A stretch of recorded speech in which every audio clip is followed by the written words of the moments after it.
Para já, começamos com o mais antigo eurodeputado português em funções no Parlamento Europeu. Em entrevista aos europeus, Carlos Coelho fala de terrorismo, liberdades e garantias, de imigração e considera que a extrema-direita está no Parlamento Europeu para destruir o ideal europeu.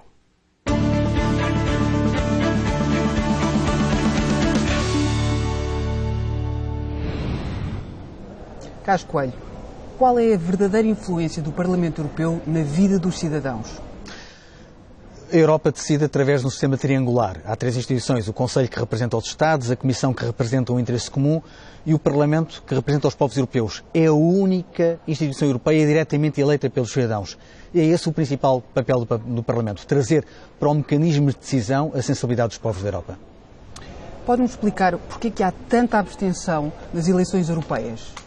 Há diversas razões. Eu acho que há um déficit de informação, há um déficit de percepção da importância do Parlamento, mas também há um déficit de responsabilidade de dirigentes políticos, dos governos dos Estados-membros, que tendem a nacionalizar os sucessos e a bruxelizar os insucessos. Isto é, quando as coisas correm bem, foi capacidade negocial do Governo Nacional; quando correm mal, são os senhores de Bruxelas. Olha, se Bruxelas fica só associada às más decisões, é difícil ser mais popular. E acha que os cidadãos têm noção do poder do Parlamento Europeu na vida deles?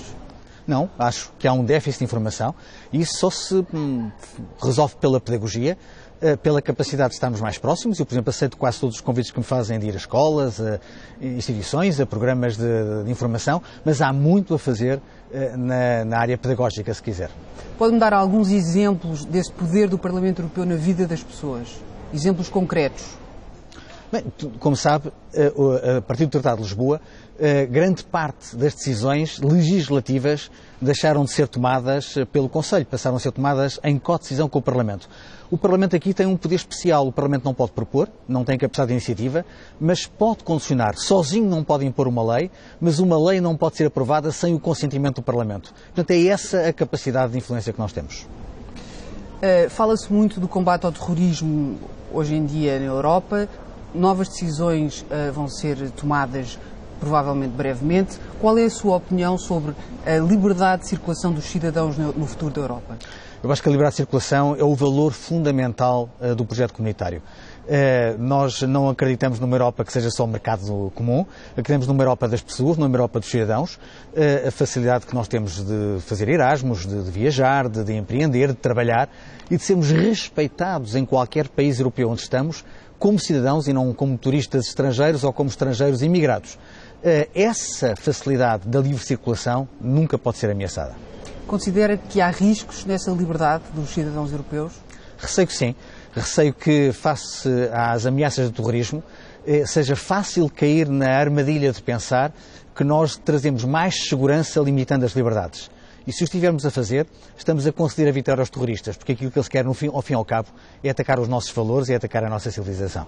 Mas, na sua opinião, qual seria a melhor solução? Para combater o terrorismo, muitas coisas. Mais cooperação entre os serviços secretos, mais partilha de informação, melhor cooperação judicial, melhor controle nas fronteiras externas, porque há alguns problemas em algumas fronteiras externas. Temos agora um novo sistema, que é um novo sistema de avaliação de Schengen, que permite identificar quais são as fronteiras que têm problemas e solucionar. É através de todos esses mecanismos que nós já temos que podemos combater com mais eficácia o terrorismo. Carlos Coelho, os especialistas dizem que a Europa está envelhecida, que é preciso receber mais imigrantes. Em que condições podemos receber mais imigrantes? Isso é verdade, não há forma a fugir isso. Nós temos uma Europa envelhecida, precisamos de gente mais nova. As taxas de natalidade, infelizmente, são muito baixas na Europa e particularmente em Portugal, que é dos piores países europeus sob esse ponto de vista, e, portanto, temos aí que fazer muito. A imigração é algo de que precisamos. Precisamos de gente que entre na Europa. Agora, precisamos é de melhores programas de integração das pessoas e precisamos de tratar a imigração como uma política comum. E não deixar que cada Estado-membro tenha a sua política de imigração totalmente diferente do vizinho. Gostaria de saber a sua opinião sobre a situação dos partidos políticos na Europa. Hoje há verdadeiras diferenças entre a esquerda e a direita tradicional? Há sempre diferenças entre a esquerda e a direita, mas há outras clivagens. Viu-se agora a propósito do governo grego. Tem um partido da extrema-esquerda coligado com um partido da extrema-direita, praticamente nada os une, exceto um discurso eurocético e aparentemente serem ambos apoiados pelo Sr. Putin e pela Rússia. Portanto, há hoje outras clivagens no terreno europeu que fazem com que Marine Le Pen, em França, a extrema-direita mais retrógrada, tenha elogiado a vitória de Alexis Tsipras na Grécia. Portanto, hoje há outras clivagens que justificam outras alianças. Mas considera que alguma coisa pode mudar com a vitória do Syriza na Grécia? Não, com certeza que há coisas que podem mudar. Resta saber se mudam para o bem ou se mudam para o mal.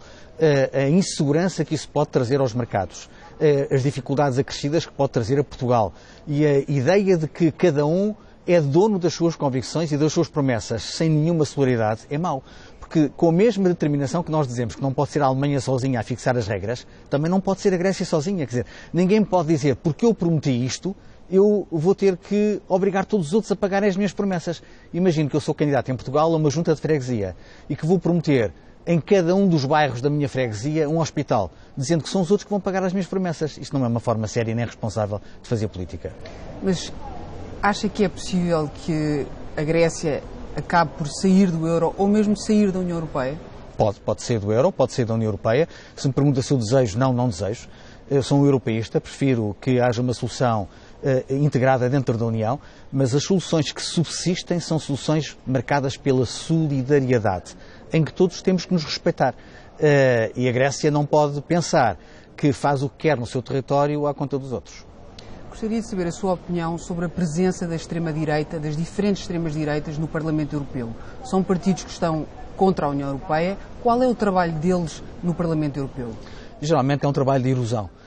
Qualquer proposta no sentido de haver mais Europa, mais capacidade de resposta, mais eficácia é combatido e, portanto, são partidos que aqui estão dentro para distribuir o ideal europeu e usam as suas armas parlamentares, com a legitimidade democrática da sua eleição, para dificultar o nosso trabalho. Portanto, são adversários, não são aliados na luta por uma Europa mais solidária, por uma Europa mais justa, por uma Europa mais eficaz. Carlos Coelho é o deputado português que está há mais tempo no Parlamento Europeu. Pode-me contar uma história, um momento importante dos últimos anos que viveu aqui no Parlamento? Há tantos. A última vinda do Papa, que foi impressionante, o discurso que ele nos fez aqui. Mas deixe-me falar de um projeto concreto. Nós aprovámos um regulamento para obrigar as missões da Frontex a salvar vidas no Mediterrâneo. E houve muita gente que disse, eu fui o relator, houve muita gente que disse, mas porquê uma lei? Porque isso não estava a ser cumprido. E houve um alto responsável da Frontex que nos disse na altura, os senhores estão equivocados, nós somos uma força policial, não somos a Cruz Vermelha. E com testemunhos deste género e com posturas assim, justifica-se que nós tínhamos que pôr em corpo de lei uma obrigação que é uma obrigação humanitária. Para terminar, gostaria de saber se algum dia pensará em ser Ministro dos Negócios Estrangeiros de Portugal. Não sei, foi uma coisa que nunca pensei. Acho que tenho servido a causa europeia e a causa nacional aqui no Parlamento Europeu, já o fiz na Assembleia da República, já o fiz também no Governo de Portugal. Ninguém pode dizer não a um desafio, mas esse não está no curto prazo nas minhas intenções. Muito obrigada.